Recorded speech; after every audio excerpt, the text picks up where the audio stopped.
Welcome back, and we weren't sweating at all during that, Spawn and I, as we were just casually talking about how 100% Order are just going to take it back there at the end. An exciting game to start off day 2, Spawn?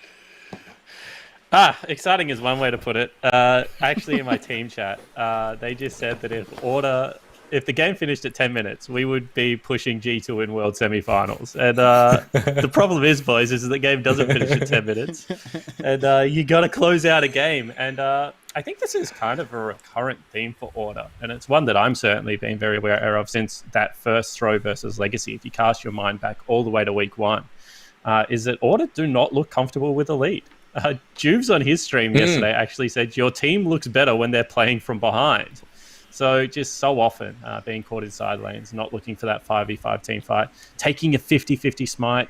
When you're 13,000 gold up, the last thing you want to do is 50-50 smite on the most important objective in the game. But at the end of the day, we take those, Nick. That's what we do. We take those. That's a dub where I'm from. We take them. We take them however we can get them. We've got a lot more League of Legends action coming up. But before we get to game number 2, it's time to get into the Nick bag.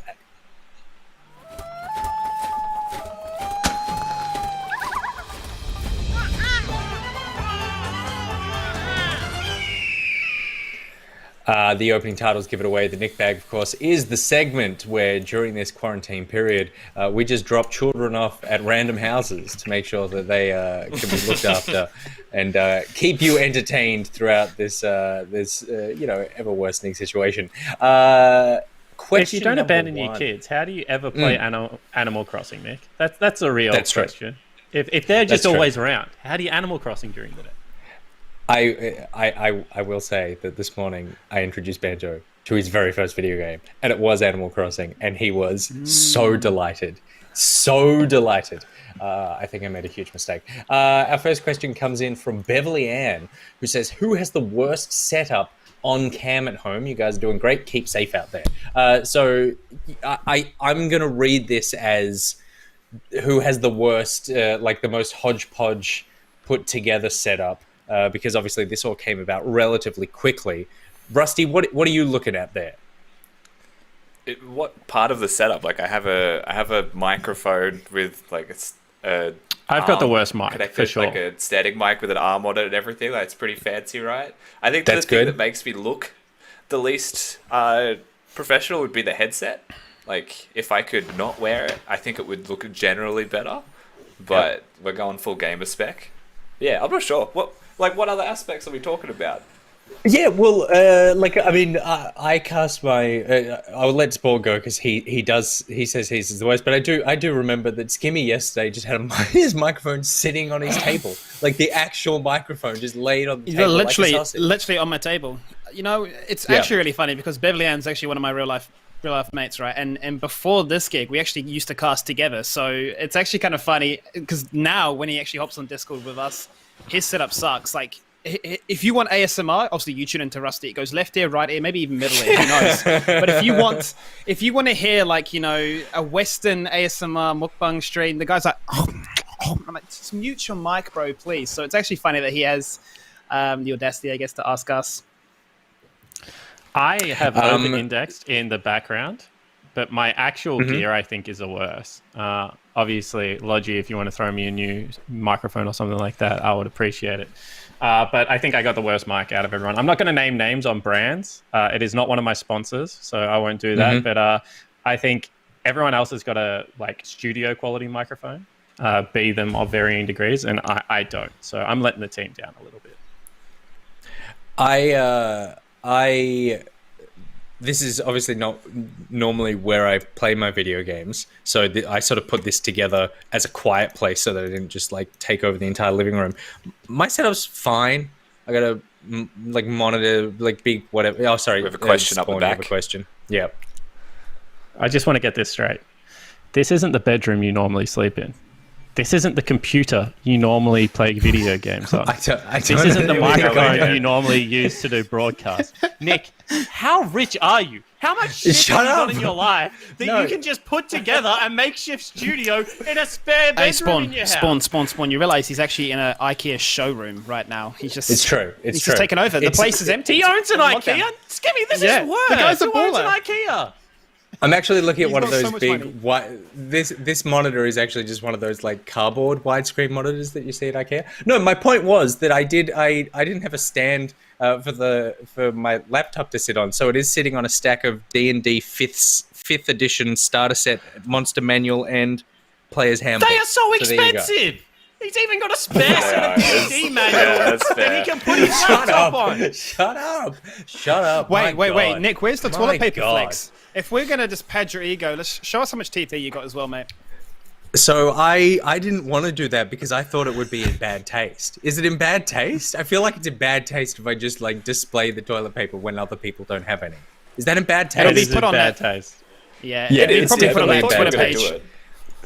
page. The only reason I have a ton is because we use a subscription service to get it delivered. But I'm telling you, I could cover the bed and swim in it like Scrooge McDuck. That's how many rolls I got here. So if anyone needs a roll, ask nickboy@gmail.com. Give me your address. I'll shoot you off a cheeky roll. Okay. Question 2. Spawn, you want a trivia? Persephonefus says, what feature did ancient Greece look for as an indication of a natural-born commander? Oof, natural born commander. Yeah, it's a physical feature. Okay. I'm going to go with a full head of hair. Oh, that's a good option because you'd never follow a baldy into battle. But No. it's actually a flattened nose. What if he had a big beard? A flattened nose. Oh, that's true. Yeah. I actually think the reason it's a flattened nose is because that's just easier to carve. Because you can't take a picture of these people. You got to make busts. And it's like, if you got a flat nose, you can just do one chip and it's off. So that's where I'm at. Yeah, well, I was the other option I had was maybe a good horse rider, because one of the advantages the Greeks had over the Romans and kind of that part of the world was they were much better cavalry, especially up around the Thebes and the Macedonian area, depending if you say Macedonians are Greeks, and I don't want to get in trouble, so I'm just going to say they're two separate places with separate names. But they had very good cavalry, Nick, is what I'm trying to get at. They also had very good heavy infantry, and that's why their invasion against Persia was so good, because the Persians were very good at slings, crossbows, light infantry, and then the Greeks had really good horsemen and also really good heavy infantry. I will say the ancient Greek history flex is real, but you still didn't get the question right, so none of it really means anything. All right, it's time to get into game number 2. It is Gravitas versus Chiefs. Oh, Gravitas versus Chiefs. Gravitas, obviously, packing a Pabu today, which none of us were expecting during the week, but was announced. And Chiefs, Skimmy, as ever, strong and vigilant. Flat noses across the board. Oh, absolutely. Beautiful bodies, beautiful faces, beautiful performances. I think Chiefs right now definitely the ones that have looked the most consistent when we've sort of seen these disruptions take place. Obviously, they've had a few moments where you've gone, oh, what's that? But for the most part, it's always been a bit of, you know what you're getting. You know that these guys can definitely bounce around those responsibilities of getting the job done. And Gravitas have been that slow dark horse that are taking upset victories. So we wonder if that blessing of Pabu continues for today. Absolutely. I mean, we're tipping Chiefs, right? As much as we like the scrappy, can-do attitude of Gravitas. For sure. Yeah, I think like yesterday, Gravitas beat Direwolves. For anyone who wasn't watching, Pabu was playing Lucian. They cheesed top lane pretty aggressively early. Praelis and Pabu played well together. I don't think that happens against the Chiefs. I think that's a whole different ball game in the way that Mir and Croc play for themselves a little bit differently. So I think that's something to explore here, is what Croc will do. However, I do think that the way you beat the Chiefs is to fight fire with fire. And if you have Pabu, Praelis, Human as your top side of the map, maybe you can fight fire with fire. Order tried it yesterday. I think they actually got really close. I watched that game back about 6 times, and there were like 4 team fights in a row where both teams kind of went like 1-2, 2-3, 3-3. And it was like kind of 50-50. And then the Chiefs just got that one big decisive team fight and then were able to run over the game. But if any of those go different, obviously could have changed the tail. But the problem is when you play against the Chiefs, they generally don't go different. They've got 5 of the best team fighters in the league. They draft heavily for that style. The Sejuani was really caught me off guard, so credit to Seal there. He's a smart coach. And I think that's kind of where the Chiefs have it over this Gravitas lineup. I really credit their coaching staff to how well this team is going, and I think that they should be able to get another good draft, and I think they'll shut Pabu down. All right, well, let's see. And speaking of Chiefs, the answer in chat, it's a flattened nose that the Greeks coveted as a commander because it fits their covered helmets better. So there you go. There's your fact about the Chief of the Greeks. Now it's time to get into the Chiefs of the OPL up against Gravitas for Game 2 of Day 2. Feeling the heat? Grab a pineapple or pineberry frozen Fanta mix at Macca's. With 36 flavours, it's the largest range in Australia. Grab one for only $1. A little goes a long way at Macca's.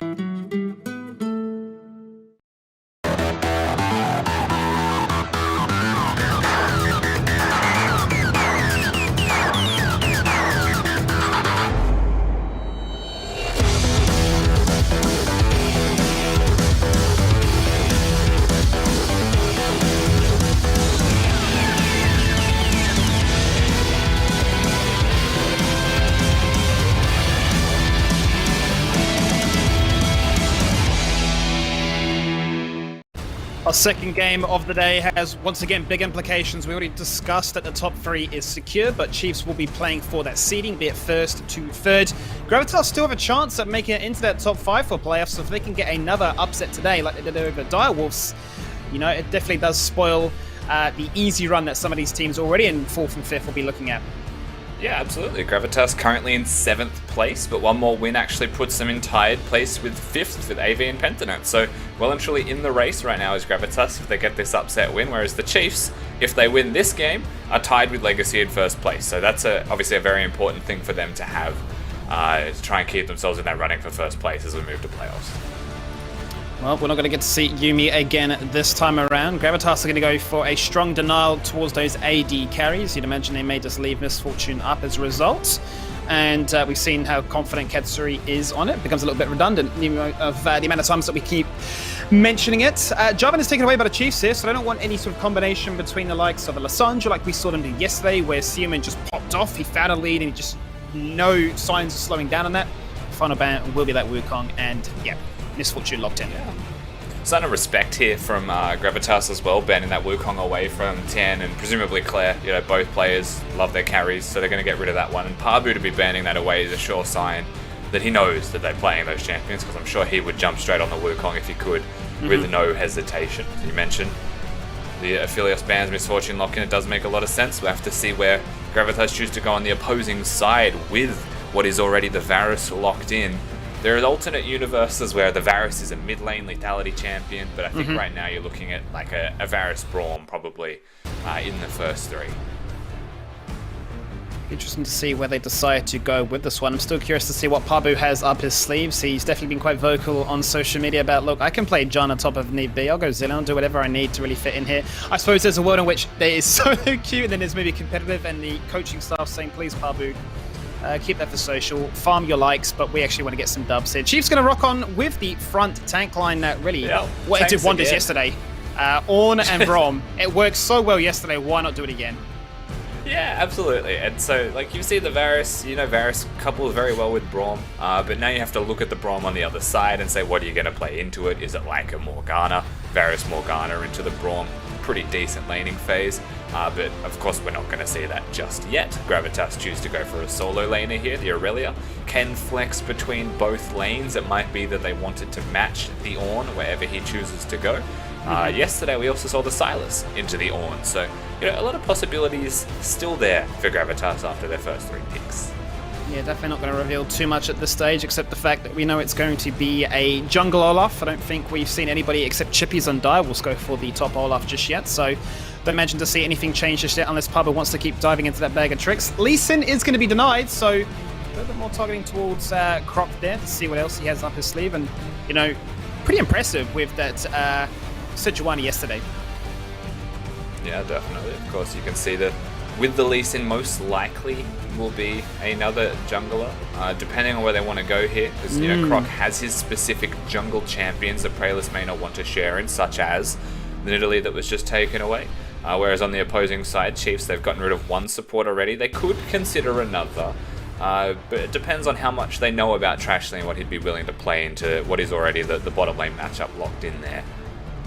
Yeah, and it's good to see that Gravitas are sticking with the same roster that found success as of yesterday. Chiefs going to finalise that by denying away the Lissandra. Is there, which they almost wondered if that was a bot lane Irelia?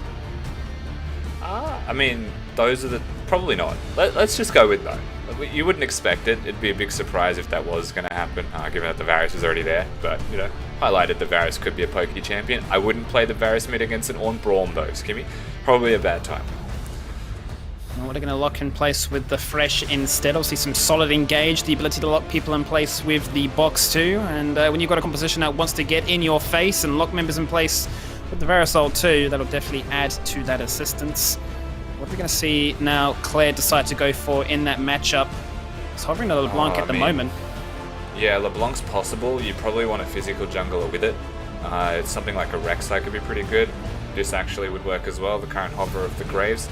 You've already got the Ornn and Braum, right? So your composition, I say this all the time, like their comp set with the Ornn and the Braum locked in. You just need damage or things that you like are comfortable on personally. So we'll see where Croc goes.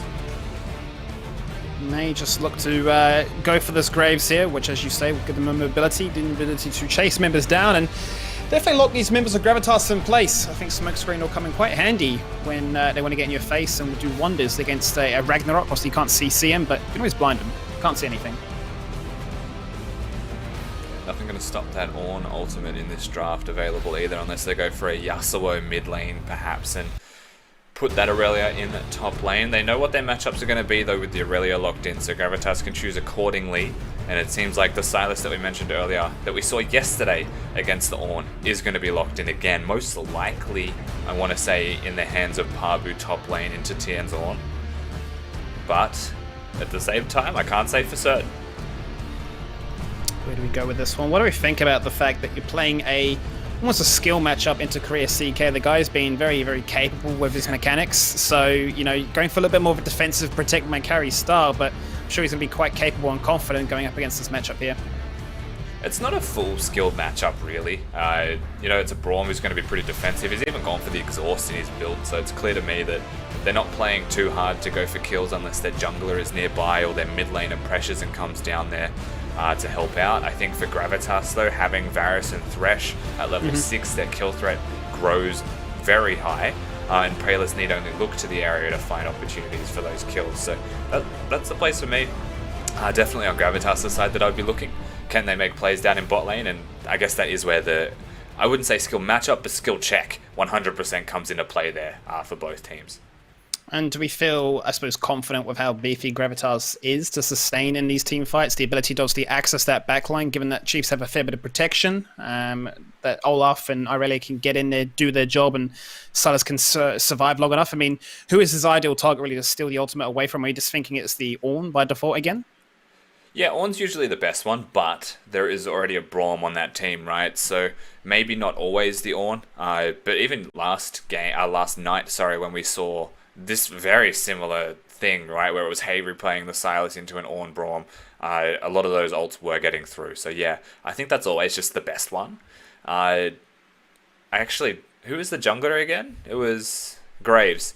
Yeah, I don't Graves know if Graves is Olaf. the best ult to steal, but it's a bit extra damage on top of it. It actually kind of feels counterintuitive to the way Sylas would want to play anyway, right? You want to be going forwards, Graves ult pushes you backwards. So yeah, I think Ornn. For sure. It'd be interesting to see actually how they decide to play this one, because I think, yeah, that was my initial input really anyway, was looking at what they drafted on the Chiefs side and how how difficult it's going to be for the Sylas to find value with his ultimate to try and turn the tide of that fight around. So I'm curious to see how that works out. Is there a lane in particular that you're going to be keeping your eyes fixated on, I suppose? I think what we should be highlighting is probably Parbu's lane. When you think back to yesterday when Gravitas played the Direwolves, a lot of pressure was put on a Chippies. They had a 3-man dive up there as well with Human teleporting in. So I think that what they do around Parbu is going to be something that we have to think about in this game, because it was clear that it worked for them yesterday. But the Chiefs are a whole different beast when it comes to how their individuals play. Well, game number 2 is not too far away, so get yourself hydrated, stay cool, stay present, stay here, stay with us. We're going to be back after a very short break.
Our second game of the day sees Chiefs take on Gravitas. Big ramifications on the standings as playoffs are around the door.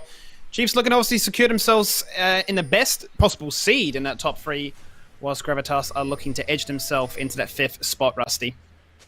Yeah, definitely important game for both teams, of course. Very different reasons at the moment, so we're excited to see how this one kicks off. You've got Chiefs composition now with a pretty well-rounded overall comp. A lot of their damage through the middle 3 members on the screen right now. Katsuri, Claire and Croc, with TN and Korea CK being the auxiliaries to tanks the engage for the team. Whereas on the other side of the map, it's a little bit more variable than that. You know, Pabu could be a powerhouse if he gets ahead. Prayless the exact same, but he doesn't have a Yumi. Suman playing that Silas. Honestly, Suman's just been playing out of his mind anyway, so we'll see how it goes against Claire. Then Puber and Trashley, who I think are the best in the bottom lane from the Gravitas options right now, playing the utility themselves. And actually the lane I wanted to highlight, we talked about it briefly in the draft and how sort of Korea CK has opted for the exhaust to be a little bit more defensive. But, you know, if you compare these two teams, they're very different from a objective standpoint.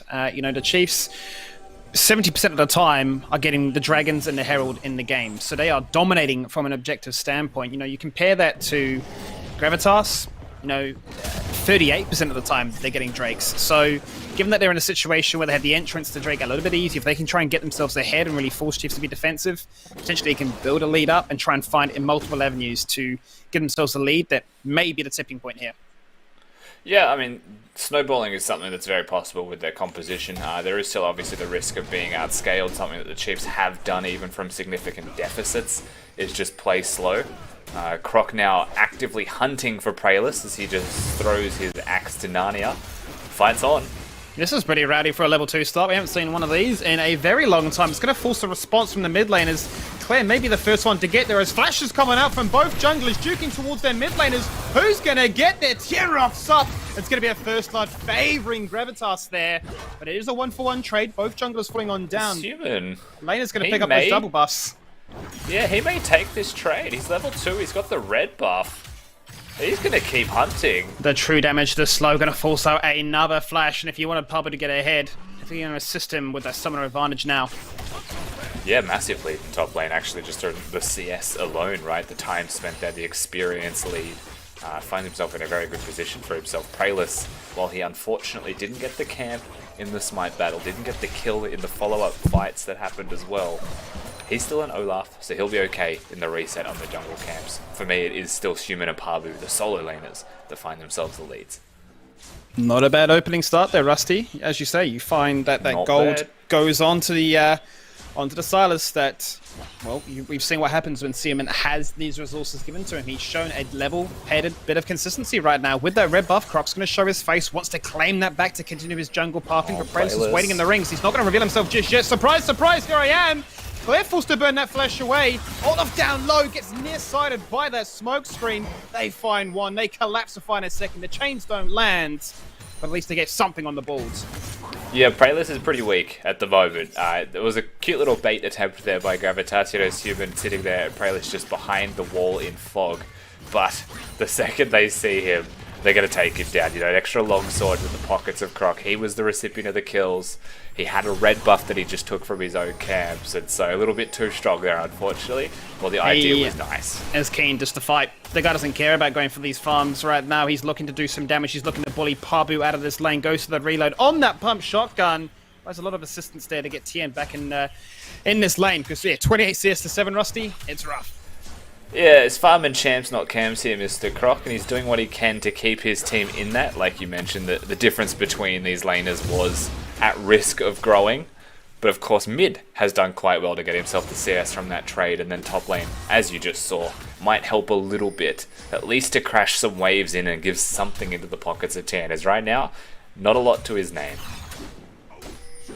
Prayless, when he does return, is going to go now towards this bottom scuttle to start gearing themselves up for some control around that Drake, give them a window to operate within. It's been quite quiet in the bot lane, been CSing away, but Puma is starting to find that CS advantage. And obviously Fresh always has that kill attempt where a hook will not land. It's very clear the defensive nature of play was the goal here for the bottom 2v2 of the Chiefs. It's not something that they're unfamiliar with. But it does give a bit of extra agency to the Gravitas duo, as they've seen all of this combat elsewhere on the map at the same time, right? They knew they were isolated. So clearly they've won a couple of favourable trades there, or at least pressured their opponents away. Now sitting cozy with a nice CSD. Well, out goes the sweeper, and it is going to spot themselves a control ward, which obviously the sweeper is not needed for.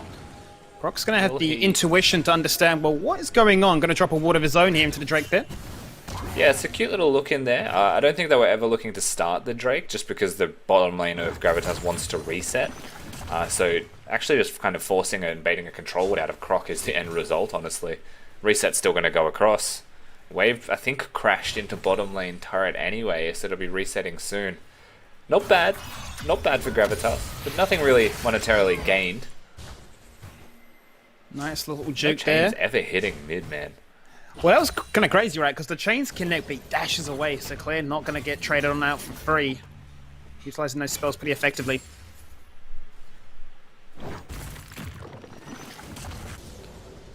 Missed his cannon. GG. Is there a world in which Tien can really get back into this lane, or is he kind of resigned now to say, I'm just scaling for the team? Aurelia is one of those weird champions where, like, you can't just stack armor and be fine in the lane. She does so much true damage with her passive scaling, so you need health as well as armor. So, like, at perhaps the Sunfire spike, he'll be able to hold his own decently well there, Tien, but the current windows that an Ornn would have is like genuine kill threat is like 6 and 11, where the Unsealed Spellbook stacks come in, and this is his first one, and best case scenario is Croc comes up there, they get the kill, and yet there, top lane's then equalized, right? But if that's not the case, then level 11, probably with his first item, would be when he's back on board. Let's keep an eye on how things go in that lane, but for right now, it's bottom lane where the action is taking place, as both duos look to try and establish some vision control. Now, having cleared that, Prellis is on the hunt, drops down another control wood, the flash forward into a flay, into a hook that went into the middle lord, of where you Narnia. Trashly. Well, we'll blame that on lag, eh? Trashly's just flash hooked himself into going to the next game, I think. That's, Get me out. that's tragic. Gravitas still with a control of mid lane, as you can see on the minimap. Control of bottom, obviously, by them being here to assist. It will still be the Ocean Dragon going over to them, and an early Ocean Dragon at that's going to be wonderful to have. It's just a funny hook before it all. It was a nice little attempt, but yeah, as you say, not going to net them any kill, but it will give them the Drake. So Ocean Drake has been picked up now. The dominance in the bottom lane allows a rotation to be found as Claire keeps that lane in check. And he has opted for the double dark seal there, so a fair bit of regen, and if he can get the ball rolling, a bucket load of free damage to get himself online quite early. Yeah, you see the trade here from the Chiefs on the opposite side of the map as well. While the Drake was secured by Gravitas, some camps cleared, and now the Herald is going to be taken. Should be into the hands of Croc, and in terms of where would you put it, you could consider the top lane outer turret, as he's struggling to hit that eye. Maybe give some extra gold into the pockets of Tien is worth considering. Yeah, it's going to be interesting to see where Croc decides to go with this one for assistance. Gravitas might have hard read it though, if he chooses to summon this now. The bottom lane are flipped. Trashly is going to go for a face check right now. The Ornn ult coming out straight away. R2 cannot be used. I believe the Flay was there to interrupt that cast animation, so beautiful redemption really for Trashly there. He's going to force Croc to go away, and Tien to burn his flash too. That was a bit of a head scratcher. I don't know if Tien just tried to use his R2 to gap close, or if he genuinely thought that the ram was there to hit. But it was, whatever he was thinking, it was way off in execution, unfortunately, as none of it went to plan, and he flashes away. Can't reset, has already used teleport, so he's going to be forced to stick underneath this tower and consider a few plates as it stands. Clear resetting too, so no assistance from the jungle or from mid lane just yet. Has got that Bramble Vest online for the dueling potential, so going to be a little bit away from going for that Sunfire Spike that you mentioned. And is going to fall on down as well. Okay. No summoners, no chance. The punishment is super real now. Well, he's earned that one, given that he had to flash away from the Varus ultimate before. It has to be some kind of hook from Trashly that would have connected there. They'll get a turret plate, they'll stay, and they'll continue to push forwards. Claire is the only person who'll be able to answer them, as Herald on the bottom side of the map. You may even want to consider, if you were actually trying to give some solo plates there to the Varus, but Claire is there to make sure that's not possible. Oh, Pabu's going to open things up. He's going to go for that ultimate dash on in. Exhaust instantly the response here from Korea CK to try and stem the bleed, and the artifacts will come across, but Chiefs successfully disengage. Gravitas really turning up the pace now. Yeah, they definitely were trying to contest that Herald push in the bottom lane with as many members as possible. All 3 down there while the other 2 remaining were pushing top lane. They do save the turret. Only a couple of plates will be lost, as we'll get to see what happens here. And if it's just a hook that connects, or if... Oh, yeah, it is. Hook's just around the range, the melee minions there rather, and they find the damage to get the kill. Well done from Trash. it's a good start for Gravitas right now. They're not done in bottom lane, Rusty. Oh boy, they are not. They find a double kill. And they're going to be able to crash this tower in as well. This is what you wanted to see, really, from Gravitas, right? You talk about Chiefs having a solid draft, but if Gravitas can snowball, if they can find themselves a lead, acquire a gold advantage, just maybe they can just cause this massive disruption of the league standings. Yeah, the Chiefs are just dying in weird, unexpected places at weird, unexpected times, it feels like. But Gravitas, like you mentioned, yeah, getting that early snowball as best they can. Try and get ahead while they still have the opportunity to, or it becomes pretty dangerous against the Chiefs' composition. I mean, they are successfully getting gold into the right pockets on the team. How did Chiefs respond in this one? Now, down by a K, so it's not that much. But they are going to flip their mid lane by having their Juro now sit present. Tien's going to be forced to go bot lane and be matched by a Silas, as Claire now turns his attention to the top side. So still plenty to play for. Obviously, Drakes and Heralds and whatnot. It's only 11 minutes into this one, but it's definitely a change of pace from what we've typically seen coming out of Gravitas. Typically, they've been behind in CSD and everything, but they bring it to the Chiefs. Yeah, we'll have to see how they go with the lead and how they're able to play this one out, because it seems to me right now that style-wise, they've actually shifted up almost completely. You know, Gravitas was like a human-led team. He'd play his Akalis, he'd go into the side lane, and then they'd play around him as best they could, with Praelis getting the kills elsewhere. Now it's like a 3-man unit, you know, it's Pabu, Praelis, and Suman working as a trio to get these kills and play the map out. And if the addition of Pabu's done that for them, then, you know, having an extra cog in that wheel to strengthen Suman even further, to me, is a brilliant thing. You can definitely see that that confidence, right? That conviction in these plays that they are making. Maybe the burden of responsibility to carry the shoulders, the damage, the responsibilities, or just everything that comes into playing professional League of Legends, now shared across multiple members instead. And Gravitas are going to take this initiative, utilizing this tempo to start off the second Drake, find and engage in the bottom lane as well, as Seaman goes for the 1v1 on towards Claire, forces out the clone, and drops him down to 50. It's very difficult to try and contest this. It's very hard to read when Silas steals LeBlanc's spell, just exactly which one he has chosen to steal, because it could be any of them, given that he steals the last spell used as the Mimic. So it makes you wonder if there was kill threat there, if it was a chain that he stole, and if it wasn't, why didn't he use any of the other spells? But nevertheless, he now has a LeBlanc spell, and we'll see how he uses it. Flash not available on Katsuri. Nice little target if they were to find some CC chains on towards him, but the action takes place again in the bottom lane. Locked up! Without a chance to respond. Claire going to be forced to zone away from this tower, not going to be able to catch that XP or that gold. Gravitas really bringing their A game. Yeah, continues to win trades down there, Suman, sitting in the side lane. Remember, teleport and flash available for him. Really pressuring Claire, who is not a teleport user on that LeBlanc. And him winning those trades just pressures the rest of the map, right? And suddenly you could play around that fact to continue to secure objectives. You've got Herald number 2 coming up very shortly, in under 20 seconds from now. Chiefs set up for that one by bringing their AD carry to the mid lane.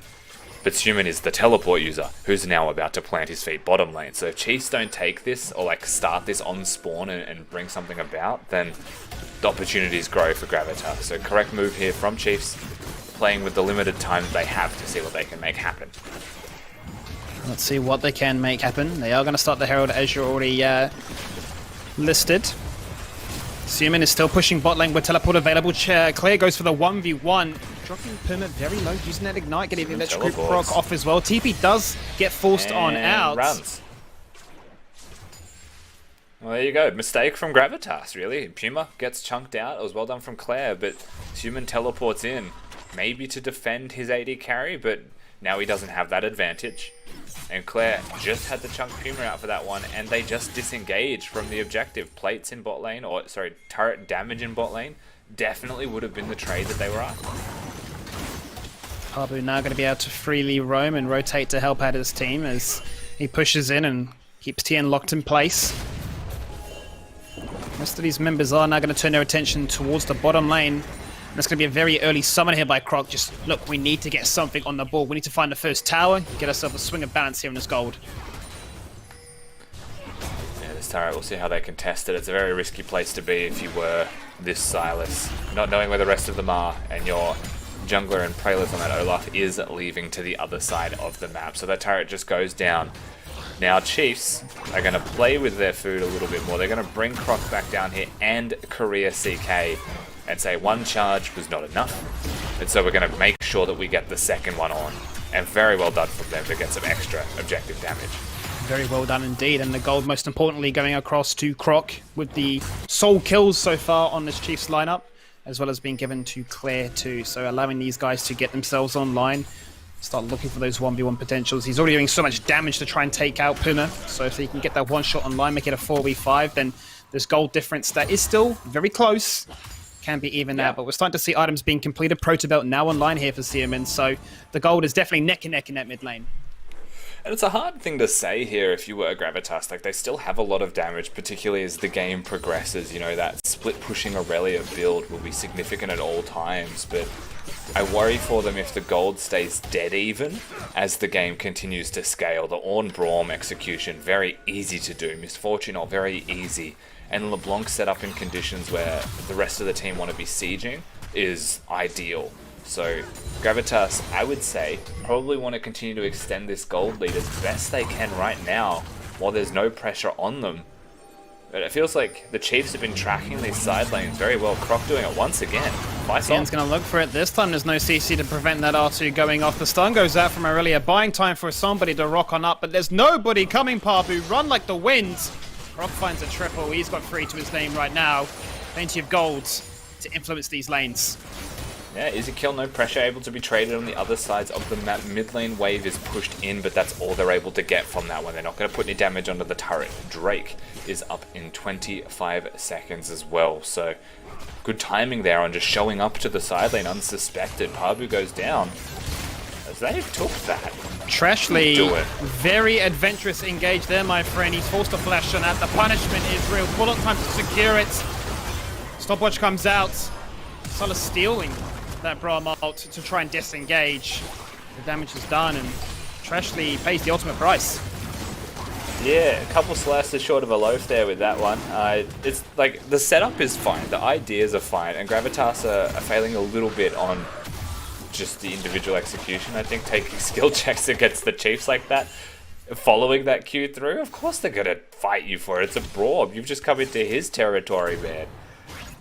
Well, gold is dead even now. So that small lead they found is going to be disassembled. He jukes on out with the stun and then flashes away, keeping Pabu guessing.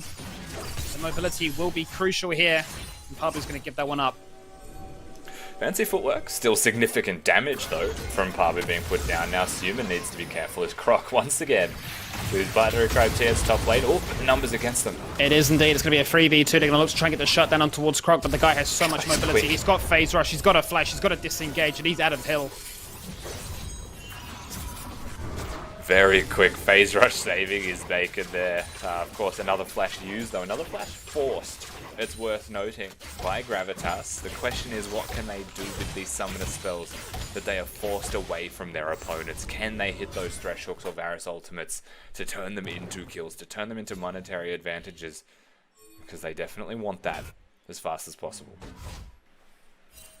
Well, talking of those advantages, Sunfire Cape is now online here for TN, so a nice little spike for him. Luden's Echo completed as well. One of those Dark Seals sold as a result. So Claire's going to hit that first initial power spike, as is the Essence Reaver.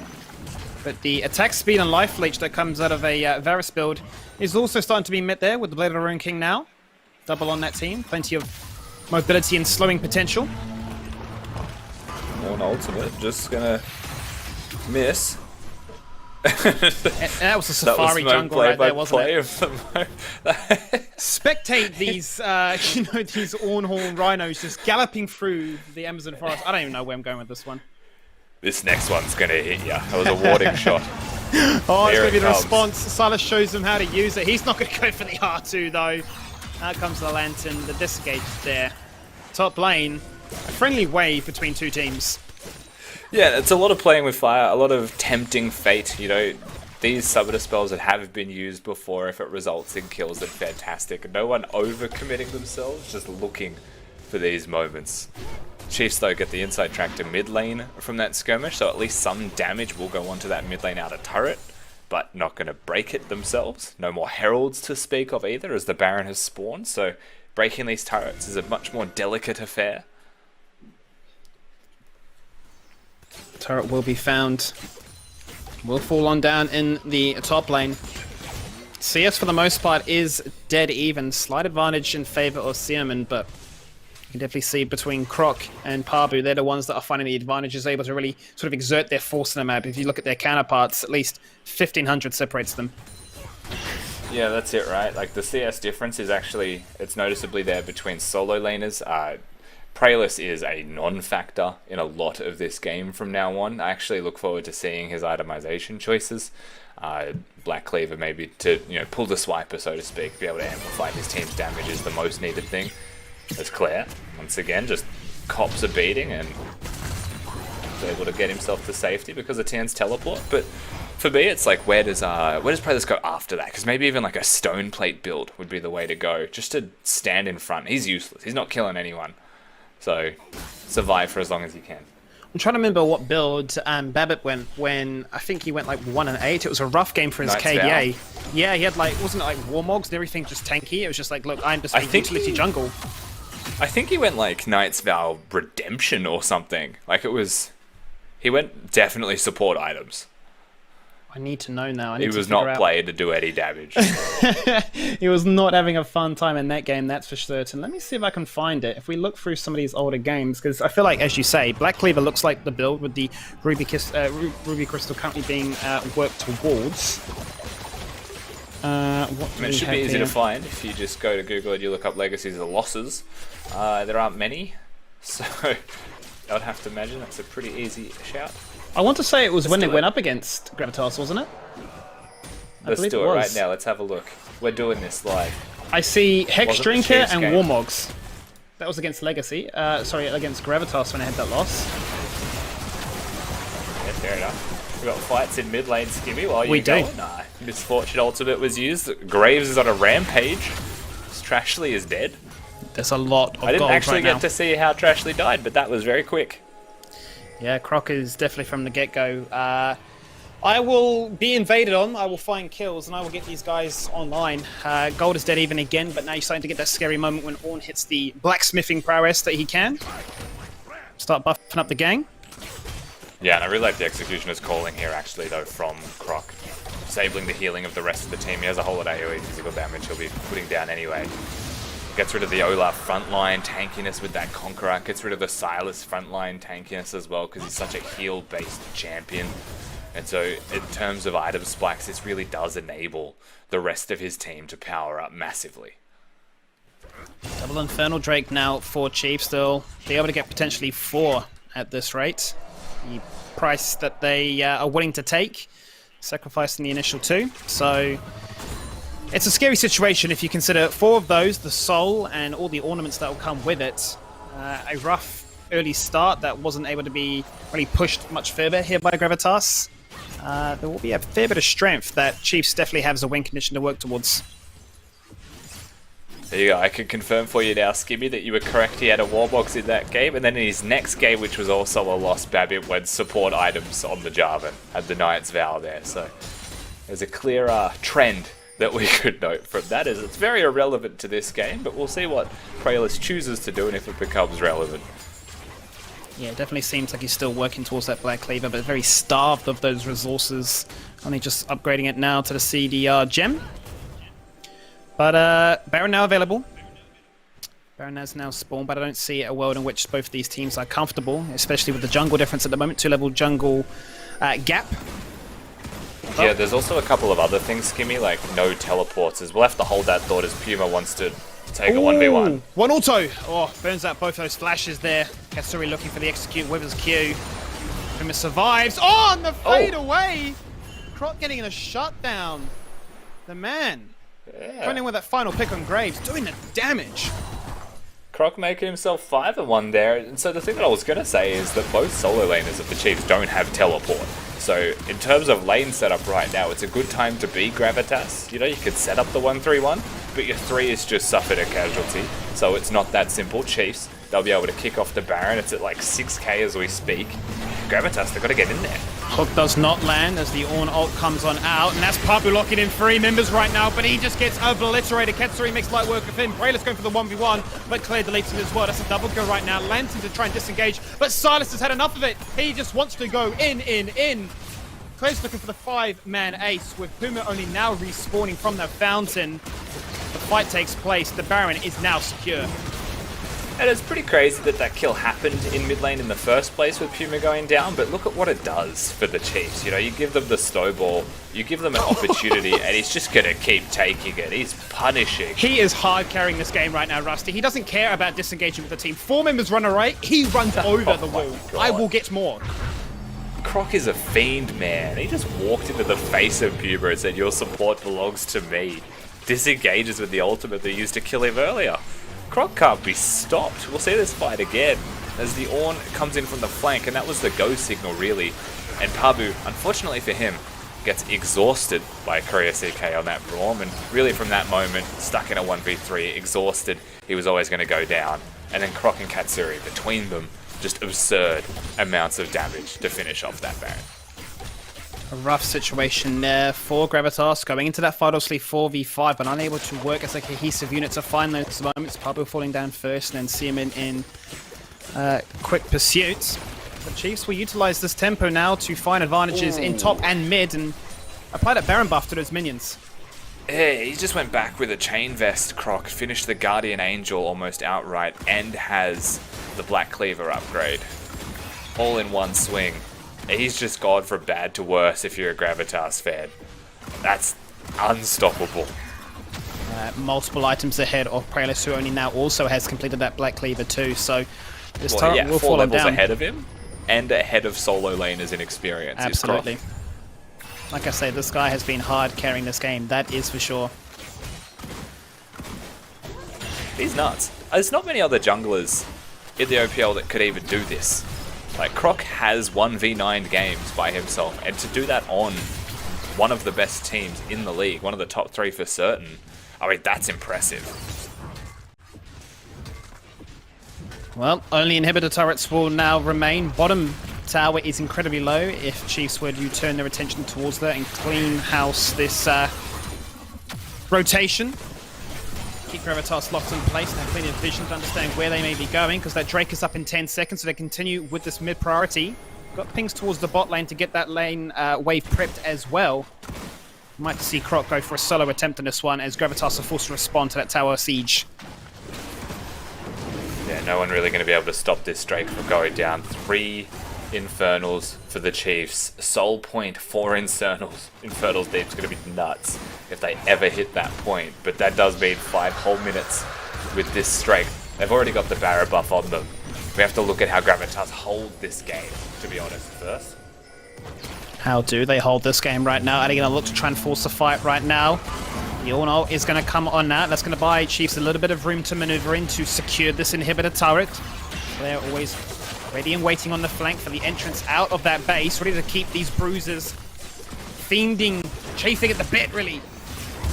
Let's try and find a kill. The inhibitor will fall on down, though. Chiefs find the value with that Baron buff, and now can cleanly disengage from a shot.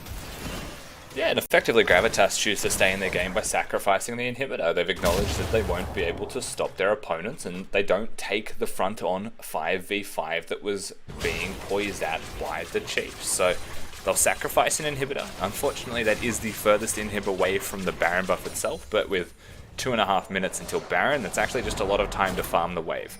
And so now you have to look at the Chiefs and say, you're going to go for the top lane inhib, probably. Mid priority into top wave makes the most sense, as now bot will push itself. and Gravitas have to keep someone there to clear it out almost at all times. Who's the ideal member to respond to this one? Is it just going to be whoever has teleport advantage? Because both of them have it now. To respond to bottom? Yeah, respond to the bottom one. Also, we can see Silas is there at this stage, and he's still got a 40 CS lead over Claire. Yeah, probably the Aurelia, just because ease of clearing those supers without having the Lich Bane there. I mean, actually both of them are fine. I think I would rather have a Silas grouped than the Aurelia though, so I would put my Aurelia with teleport into where Human is. But that doesn't mean that... So the problem with that, and the problem with side laning is, you have to be able to duel someone realistically to effectively side lane. So whoever goes down there is just going to be clearing waves. It makes no difference because they'll need to be there grouped as 5, probably to defend against this Ornn Braum anyway. Seaman is the highest level on the team right now at level 16. Parbo only 14, so maybe if they are looking at a potential duel in that bottom lane, then he will be incredibly strong to try and match that. But look how low Trashly is. Forced to burn that flash as the chains nearly connect for the expiration. Hook goes a miss. Second inhibitor will fall on down now, which Chiefs get ever closer to closing this game out. Yeah, free inhibitor, no contest here by Gravitas on all 3 it seems, unless the Varus throws out that ultimate right now. They're going to be running out of time to defend this one. There they go. Third and final inhibitor survives by the skin of its teeth. Out comes the engage here by Gravitas trying to find a kill. Supers on those minions will come on in to assist in the dance that is this Nexus explosion. And Seaman finds one. Tien is the first one to fall on down as the door goes up. And the entrance is clear. We want to disengage. We know what's available. Baron in 20. Soul Point up in a minute and 30. We've got conditions to win with. Yeah. Let's disengage. So what was the trade there for Gravitas, right? They sacrifice all 3 inhibitors. They get a single kill onto Tien. They break the Guardian Angel on Croc. It probably removes their possibility to even defend this Baron buff. So I think they've left it a little bit too late there, Gravitas, but I also think that they left it too late by getting scaled on in the first place. So they're doing what they can with what they have right now, just trying to hold on, relying on the Chiefs to make a mistake. Otherwise, near impossible for them to bring this one back, but Baron, probably the turning point if they're able to stop this somehow. And all those Dream upgrades are completed now with Rabadons as well as Infinity Edge, Black Cleaver, you name it. It's definitely got the buffs online here. A rough start for Tien in that laning phase, but always going to be a factor in this game, and that Baron gets shredded. Plenty of damage for them as a 5-man. Mostly the Winions to assist them in this game end. Yeah, take it down for free, reset. You've got 55 seconds till the Infernal Soul, so just control the blue side quadrant of Gravitas' side of the map, and you'll be laughing. You know, if Gravitas choose to defend this, you fight them for it. You use the Ornn ultimate. He's level 17. He's fresh off the resets, feeling very good about himself. And, I mean, the Chiefs, proving that they are the powerhouse team of the OPL, come in once again, stamp their foot down on the game, and give them the slightest lead, and they run away with it. Harbour doing whatever he can to stem that minion wave coming in from the top side. Bottom lane passively pushing in now as Chiefs run rampant through the mid lane. Trashly actually forced out of his base. Oh, and no. They don't even care about going for the end. They want kills. Their KDA is begging it. Oh, he tries to hold the minions. I think he gets slowed down. Trashly's just a dead man. Croc free tapped him with that shotgun. The guy is insane at this stage. Flash goes out from Claire, and that will secure their double kill situation as now they turn their attention towards the game-ending play. Bullet time! Fantastic there from Katsuri, spelling the ace as Chiefs, as they tend to do in this league, take the victory. They didn't even make it exciting in the end, Skippy. We didn't get the Infernal Soul. They just walked at their opponents. Trashly finds himself on the wrong side of the map completely, and with him dead, Prayless soon to follow because they were both in that similar spot. That was it. Ornn and Braum didn't even need to engage. And we find ourselves with the Chiefs just taking down Gravitas with no problems at all.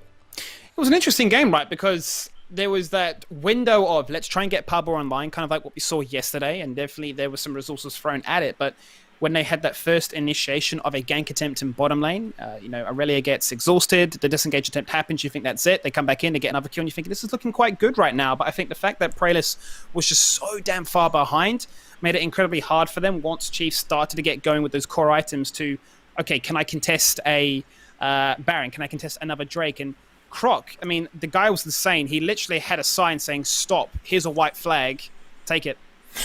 Yeah, Croc was nuts. There's no other way to explain it with that game. He was a hyper carry for sure. Well, that does it for game number 2. Chief secured himself still in that run for playoffs in that top 3 spot. We're going to go to a break and we return in game number 3 of Super Week.